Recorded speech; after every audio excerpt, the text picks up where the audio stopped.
Eu quero deixar um versículo para a meditação da igreja, que está escrito em Lamentações de Jeremias, capítulo 1, verso 1 ao 3. Quem achou, diga amém? Amém. Assim está escrito: como está deserta essa cidade?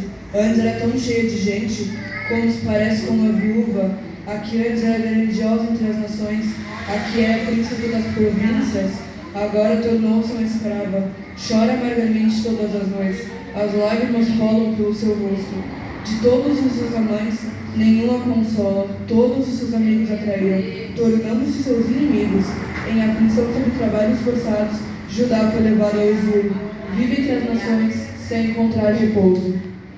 Irmãos, nessa passagem, o profeta Jeremias faz uma personificação, uma comparação da cidade de Jerusalém com uma viúva. Ele fala que a cidade de Jerusalém é como uma viúva que antes era grandiosa entre as nações, era princesa das províncias, agora essa viúva tornou-se uma escrava. Assim era Jerusalém, que antes era cheia de gente, era conhecida entre as nações. Os babilônicos invadiram Jerusalém, Jerusalém caiu. E no trecho que fala: chora amargamente todas as noites, as lágrimas rolam pelo seu rosto, fala da tristeza da Jerusalém. Jerusalém foi invadida, é uma cidade que não tem mais ninguém, é uma cidade deserta, é uma cidade triste agora. Ah, mas por que Deus permitiu que Jerusalém fosse invadida?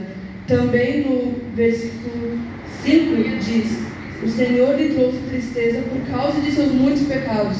Ou seja, Deus permitiu que os babilônicos invadissem Jerusalém porque Jerusalém era uma cidade extremamente pecaminosa, tinha muita iniquidade, tinha muitos pecados. Ai, muitos pecados eram esses. No livro de Jeremias e Daniel, nos conta um pouco desses pecados, que era prostituição espiritual, era idolatria, fogo estranho na cidade. O que é prostituição espiritual? A idolatria. Irmãos, e dentro da Bíblia mesmo, tem várias outras cidades que Deus permitiu que caíssem por causa do pecado, por causa da iniquidade, que é a própria Jerusalém, que Deus permitiu que os babilônicos invadissem, Sodoma e Gomorra, que Deus permitiu que chovesse fogo e enxofre, Jezabel, que Deus permitiu que o rei Jeú empurrasse ela na torre e ela caísse.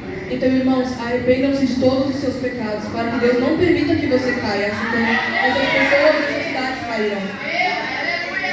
Mas, irmãos, arrependam-se de todo o seu coração. Saul não se arrependeu de todo o seu coração.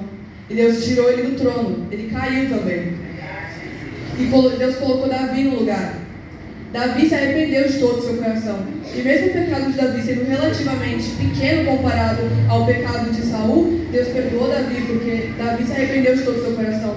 Mas ele não perdoou Saul, porque Saul não se arrependeu de todo o seu coração. Arrependam-se, mas arrependam-se de todo o seu coração. Em Isaías, capítulo 5, verso 18, está escrito: ai dos que se prendem à iniquidade com cordas de engano, e ao pecado com cordas de carroça. Ou seja, ai daqueles que se prendem ao pecado enganados, estão achando que estão fazendo bem quando na verdade não estão. Estão se prendendo ao pecado com cordas de engano. No verso 20 está escrito: ai dos que chamam ao mal de bem e ao bem de mal, do que fazem das trevas luz e das luz trevas, do amargo doce e do doce do amargo. Ou seja, ai daqueles que confundem o mal com o bem, se prendem ao pecado achando que estão se prendendo ao bem, quando na verdade estão se prendendo com o mal. No verso 21 diz: ai dos que são sábios aos seus próprios olhos, inteligentes à sua própria opinião. Ou seja, ai daqueles que perante os seus olhos são inteligentes, acham que estão fazendo bem, quando na verdade estão fazendo mal. Estão se prendendo ao pecado, quando na verdade eles acham que estão se prendendo a coisas boas, quando na verdade não, estão se prendendo ao pecado. Eu agradeço pela minha oportunidade.